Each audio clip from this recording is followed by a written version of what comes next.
ሰላም ጤና ይስጥልን የተወደዳችሁና የተከበራችሁ የገበያ ሚዲያ ተከታታዮቻችን እንደምን አላችሁ? ይህ በሮሃ ፎሬክስ ቢሮ ስፖንሰርነት ወደ እናንተ የሚደርሰው ዕለታዊ የምዕራፍ 1 የቢዝነስ ዜናችን ነው። በቢዝነስ ዜና ወጃችን ላይ የሮሃ ፎሬክስ ቢሮን የዕለቱን ምንዛሬ ዋጋ አካተን እንድትከታተሉን እየጋበዝን ለዕለቱ ወደ ያዝንላችሁ ዜናችን እናልፋለን። በቅድሚያም አርዕስቶችን እናስቀድም። የህዝብ ትራንስፖርት አገልግሎት በግሉ ዘርፍ እንዲመራ ሊደረግ መሆኑ ተነግሯል። ሙሉ መረጃውን ይዘነዋል። በአዲስ አበባ ከተማ አስተዳደር የይዞታ ይገባኛል መብት ጥያቄ ያቀረቡ አርሶ አደሮችን በተመለከተ ከከተማ አስተዳደሩ የተሰጠ ምላሽ ይዘናል፣ የምትሰሙት ይሆናል። የሚኒስትሮች ምክር ቤት የውጭ ዜጎች የማይንቀሳቀስ ንብረት ባለቤት ወይንም ባለ ይዞታ የሚሆኑበትን አግባብ ለመደንገግ የወጣው ረቂቅ አዋጅ ላይ ውሳኔ ማስተላለፉ ተሰምቷል። ምክር ቤቱ ከዚህ በተጨማሪም ሌሎች ጉዳዮች ላይ ውሳኔ አስተላልፏል። በዝርዝር የምናደርሳችሁ ይሆናል። በተሰጠው አቅጣጫ መሰረት የፋይዳ መታወቂያ በሁሉም አገልግሎቶች እንደ መስፈርት እየሆነ መምጣቱን ተከትሎ ሁሉም የመንግስት ተቋማትና የግሎችም ሰራተኞች ማውጣት እንዳለባቸው ተነግሯል መባሉንና ሌሎች ኢኮኖሚያዊና ማህበራዊ መረጃዎቻችንን ይዘንላችኋል። ከመረጃዎቹ ጋር እኔ መላኩ ደምሰው አብሬያችሁ የምቆይ ሲሆን አዳዲስ እንዲሁም ትኩስ ኢኮኖሚያዊና ማህበራዊ መረጃዎችን ለማግኘት ታዲያ የገበያ ሚዲያን እንድትወዳጁ እየጋበዝን በዝርዝር ወደ ያዝንላችሁ ዜናዎቻችን እናልፋለን። ታላቅ የቤት ዋጋ ቅናሽ ከቴምር ፕሮፐርቲስ። ከዚህ በፊት 7 ሳይቶችን አጠናቀን ማስረከባችን የሚታወስ ሲሆን አሁን ደግሞ የዲፕሎማቶች መንደር በሆነችው በመሃል ሳር ቤት በአፍሪካ ህብረት አጠገብ G+16 ቅንጡ አፓርታማን ለሽያጭ አቀርበሎ። በወር እስከ 600 ሺህ ብር መከራየት የሚችሉ ዘመናዊ አፓርታማዎችን በቅናሽ ዋጋ ያቀረበን ሲሆን ባለ 2 እና ባለ 3 መኝታ እንደ ፍላጎታችሁ የአንድ ካሬ ዋጋ 64200 ብር ብቻ። የዋጋ ቅናሹ ለ10 ቀናት ብቻ የሚቆይ በመሆኑ ፈጥነው ይደውሉ። ለበለጠ መረጃ በስልክ ቁጥር 0928 462578 ወይንም 0979 35 55 55 ይደውሉ። ቴምር ፕሮፐርቲስ። የ2026 የአሜሪካ ዲቪ ሎተሪ አሸናፊዎች በመጪው ቅዳሜ ማለትም ሚያዝያ 25 ቀን 2017 ዓ.ም ይፋ ይደረጋል ተባለም። ለ2026 የአሜሪካ ዲቪ ማመልከቻ የሞላ ማንኛውም ሰው ከቅዳሜ ጀምሮ ውጤቱን ማየት እንደሚችልም ተነግሯል። በዚህም ለ2026 የፊዚካል ዓመት እስከ 55000 የሚደርስ ዲቪ ተዘጋጅቷል የተባለ ሲሆን ይህ ቁጥር ብቁ የሆኑ ሀገራትን ሁሉ የሚያጠቃልልና ኢትዮጵያም አንዷ ናት ተብሏል። የዲቪ ሎተሪ መውጫ መድረሱን ተከትሎም የዲቪ ሎተሪ ደርሷቸዋል ከአሜሪካ ኤምባሲ ነው የምንደውለውና ኢሜል ቴክስት የምንልከው በማለት የሚያጭበረብሩ አካላት ስለሚኖሩ አመልካቾች ሊጠነቀቁ ይገባል ተብሏል። አንድ አመልካች የ2026 ዲቪ ደርሶት እንደሆነና እንዳልሆነ ማወቅ የሚችልበት ብቸኛ መንገድም በተቀመጠ ድረገጽ ብቻ ነው ተብሏል። አሜሪካ በየዓመቱ ከአፍሪካ ሀገራት ኢትዮጵያን ጨምሮ ኤስያ፣ አውሮፓ፣ ሰሜን አሜሪካ፣ ደቡብ አሜሪካና አውስትራሊያ 55000 ሰዎችን በዲቪ ሎተሪ ወደ ሀገሯ እንደምታስገባ መረጃዎች ይጠቁማሉ። በኢመደበኛ ወይም በጎዳና ላይ ንግድ ለመሰማራት ከ1500 በላይ አዳዲስ ሰዎች መመዝገባቸውን የአዲስ አበባ ንግድ ቢሮ አስታወቀም። በቅርብ ጊዜ የኢመደበኛ ነጋዴዎችን አጠቃላይ የሥራ ሁኔታ በተመለከተ የወጣውን ደንብ ተከትሎ በዘርፉ ለመሰማራት ከ1500 በላይ ሰዎች መመዝገባቸውን ቢሮ አስታውቋል። በሙያው ላይ የሚሰማራ ማንኛውም ነጋዴ ሳይሆን የአዲስ አበባ ነዋሪነት መታወቂያ ያለው ብቻ እንደሆነ ተገልጾ እንደነበር አይዘነጋም። በቅርቡ በጸደቀው ደንብ መሰረትም በኢመደበኛ ንግድ ለመሰማራት በአሁኑ ወቅት ከ1500 በላይ የሚሆኑ ሰዎች መመዝገባቸውን የቢሮ ኮሚኒኬሽን ዳይሬክተር አቶ አሸናፊ ብርሃኑ ተናግረዋል። በአሁኑ ወቅት ደንቡ ባስቀመጠው መስፈርት መሰረት የተመዘገቡ ሰዎች መረጃ ተጣርቶና የቦታ ልየታው ተጠናቆ እንዲሁም በቦርድ ውሳኔ ተሰጥቶበት በአጭር ጊዜ ውስጥ ወደ ስራ እንዲገቡ እየተሰራ እንደሚገኝ አክለዋል። በሌላ በኩል ደግሞ ነባር ኢመደበኛ ነጋዴዎችን ያካተተ እንደሆነ በመግለጽም ከነርሱም ውስጥ የሚቀነስ አሊያም እንዲቀጥል የሚደረግ ሊኖር እንደሚችልም ጠቁመዋል።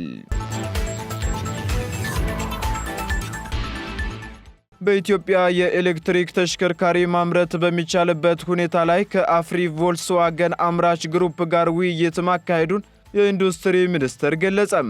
ሀገር ውስጥ የኤሌክትሪክ ተሽከርካሪ ማምረት የሚችሉበትን ሁኔታ በተመለከተም ከአፍሪ ቮልስዋገን አምራች ግሩፕ ኩባንያ ተልከው ከመጡ እንግዶች ጋር በዘርፉ ሰፊ ውይይት መደረጉን የኢንዱስትሪ ሚኒስቴር ሚኒስትሩ አቶ መላኩ አለበል ተናግረዋል። ሚኒስትሩ የኢኮኖሚ ማሻሻያ ከተደረገ ወዲህ ለሀገር ውስጥና ለውጭ ኢንቨስተሮች ምቹ ሁኔታ መፈጠሩን ገልጸው ኩባንያው በዚህ ወቅት ኢትዮጵያ ውስጥ ኢንቨስት ለማድረግ በመወሰኑ ተጠቃሚ መሆኑንና የኤሌክትሪክ ተሽከርካሪ በማምረት ዘርፉ ለሚሰማሩ ኢንቨስተሮችም በሩ ክፍት ነው ብለዋል።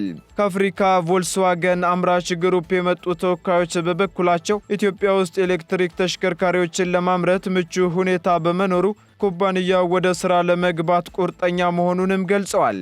በቀጣይም ከኩባንያው ተወካዮች ጋር ተመሳሳይ ውይይት እንደሚካሄድም ተነግሯል።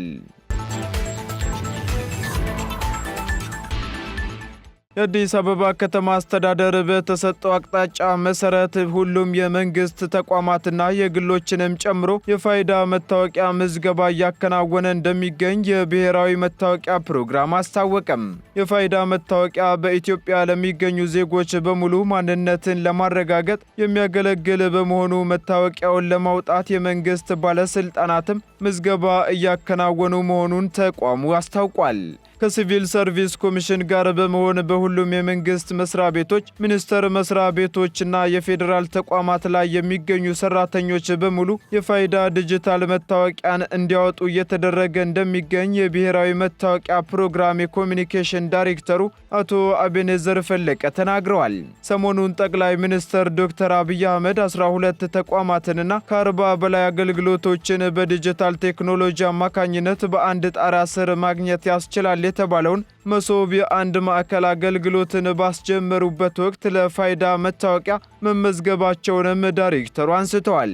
ከባለስልጣናቱ በተጨማሪ የሃይማኖት አባቶች፣ ታዋቂና ተጽዕኖ ፈጣሪ ሰዎች በሙሉ ምዝገባ እያደረጉ ያሉበት ሁኔታ ስለመኖሩም ገልጸዋል። በአዲስ አበባ ብቻም ከከተማ አስተዳደሩ በተሰጠው አቅጣጫ መሰረት ሁሉም የመንግስት ተቋማት በሚባል ደረጃና የግለሰቦችንም ጨምሮ በስፋት እየተሰራበት እንደሚገኝ የብሔራዊ መታወቂያ ፕሮግራም አስታውቋል። አሁን በመላ ሀገሪቱ ማለት በሚቻልበት ሁኔታ የተለያዩ አገልግሎቶችን ለማግኘት የፋይዳ መታወቂያ እንደ ግዴታና መስፈርት እየሆነ መጥቷል። ለአብነትም የባንክ አገልግሎት፣ የትምህርት ቤት ምዝገባ አገልግሎትና የመሳሰሉ አገልግሎቶች ላይ ግዴታ የተጣለ ሲሆን እንዲሁም ሰሞኑን ደግሞ የፓስፖርት አገልግሎት ለማግኘትም የፋይዳ ዲጂታል መታወቂያ እንደ መስፈርት መቀመጡ አይዘነጋም። የሚኒስትሮች ምክር ቤት የውጭ ዜጎች የማይንቀሳቀስ ንብረት ባለቤት ወይም ባለይዞታ የሚሆኑበትን አግባብ ለመደንገግ የወጣው ረቂቅ አዋጅ ላይ ውሳኔ አሳለፈም።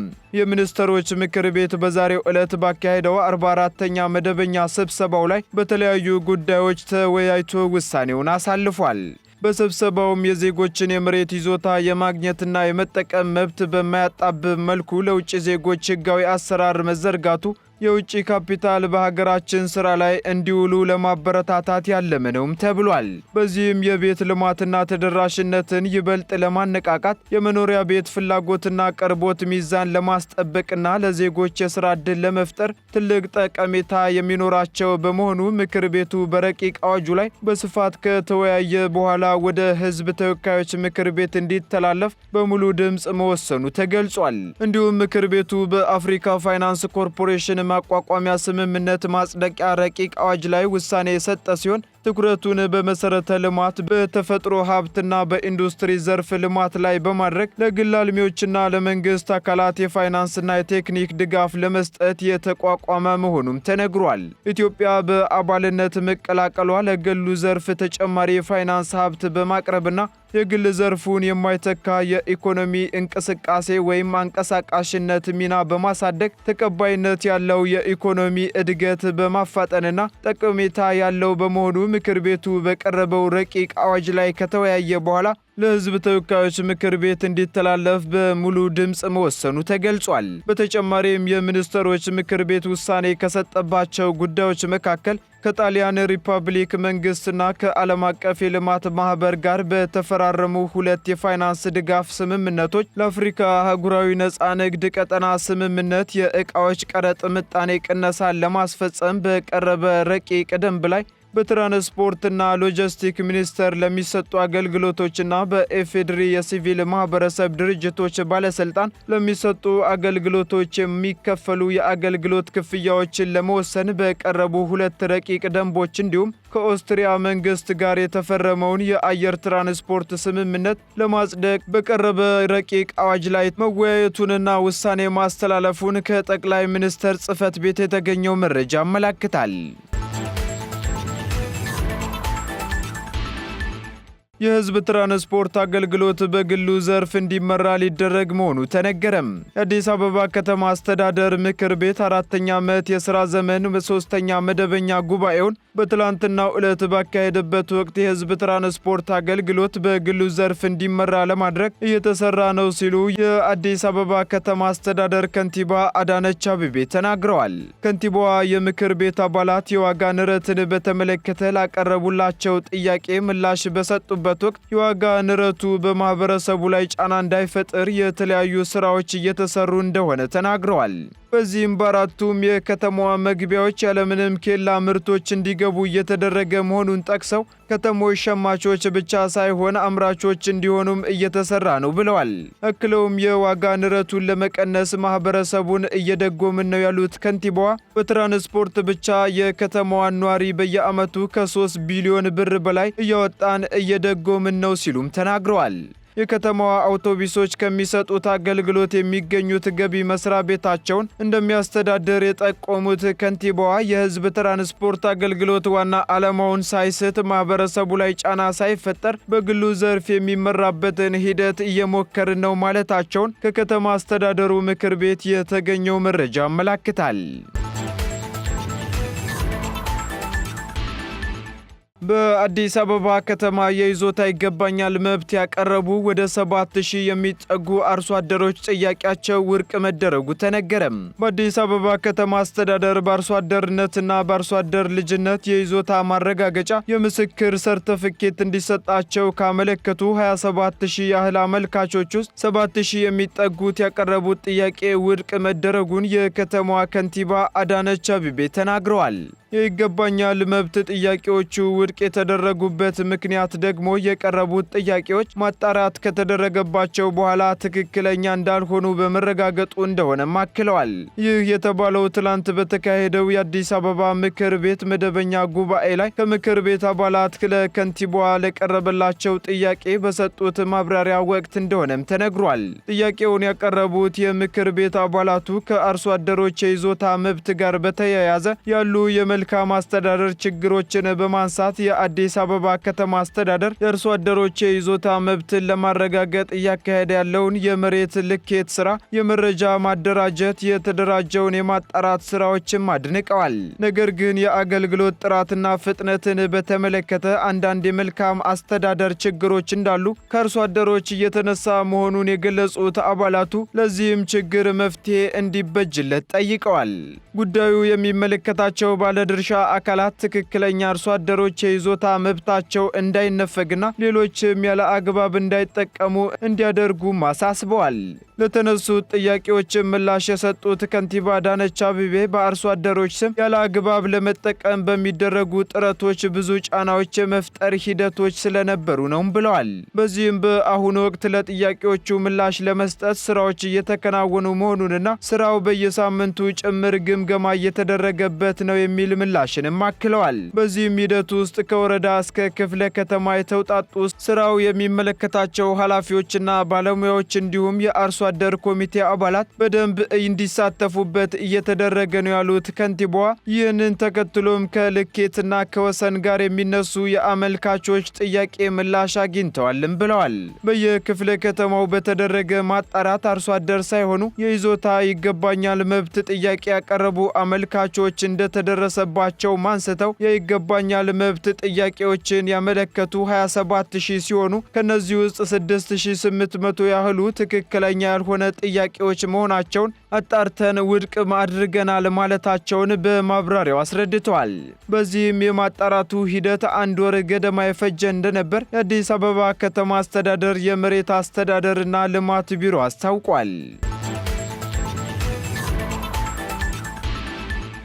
ቀጥለናል። ውድ ተከታታዮቻችን፣ በመጨረሻም የሮሃ ፎሬክስ ቢሮን የዕለቱን የውጭ ምንዛሬ ተመን ወደ እናንተ እናደርሳለን። አንድ የአሜሪካ ዶላር 149 ብር እየተገዛ 151 ብር ከ98 ሳንቲም እየተሸጠ ይገኛል። 1 ፓውንድ ስተርሊንግ 184 ብር መግዣው ሲሆን መሸጫው ደግሞ 187 ብር ከ68 ሳንቲም ሆኗል። 1 ዩሮ እንዲሁ 163 ብር እየተገዛ 166 ብር ከ26 ሳንቲም እየተሸጠ ይገኛል። ስዊስ ፍራንክ 164 ብር መግዣው ሲሆን መሸጫው ደግሞ 167 ብር ከ28 ሳንቲም ሆኗል። እንዲሁም የተባበሩት አረብ ኤምሬት ድራም 40 ብር እየተገዛ 40 ብር ከ80 ሳንቲም እየተሸጠ ይገኛል። የሳውዲ ሪያል 39 ብር መግዣው ሲሆን 39 ብር ከ78 ሳንቲም ደግሞ መሸጫው ሆኗል። የቻይናው ዩዋን 19 ብር ከ50 ሳንቲም እየተገዛ 19 ብር ከ89 ሳንቲም የተሸጠ መሆኑን የዕለቱ የውጭ ምንዛሬ ተመን መረጃ ያመለክታል። የተወደዳችሁና የተከበራችሁ ተከታታዮቻችን ለምዕራፍ 1 ያዝንላችሁ ኢኮኖሚያዊና ማህበራዊ መረጃዎቻችን እነዚህን ይመስሉ ነበር። አዳዲስ እንዲሁም ትኩስ ኢኮኖሚያዊና ማህበራዊ መረጃዎችን ለማግኘት ታዲያ የገበያ ሚዲያን እንድትወዳጁ እንጋብዛለን። ሰናይ ጊዜን ተመኘን። ታላቅ የቤት ዋጋ ቅናሽ ከቴምር ፕሮፐርቲስ። ከዚህ በፊት 7 ሳይቶችን አጠናቀን ማስረከባችን የሚታወስ ሲሆን አሁን ደግሞ የዲፕሎማቶች መንደር በሆነችው በመሃል ሳር ቤት በአፍሪካ ህብረት አጠገብ G+16 ቅንጡ አፓርታማን ለሽያጭ አቀርበሎ። በወር እስከ 600 ሺህ ብር መከራየት የሚችሉ ዘመናዊ አፓርታማዎችን በቅናሽ ዋጋ ያቀረበን ሲሆን ባለ 2 እና ባለ 3 መኝታ እንደ ፍላጎታችሁ የአንድ ካሬ ዋጋ 64200 ብር ብቻ። የዋጋ ቅናሹ ለ10 ቀናት ብቻ የሚቆይ በመሆኑ ፈጥነው ይደውሉ። ለበለጠ መረጃ በስልክ ቁጥር 0928 462578 ወይንም 0979 35 55 55 ይደውሉ። ቴምር ፕሮፐርቲስ።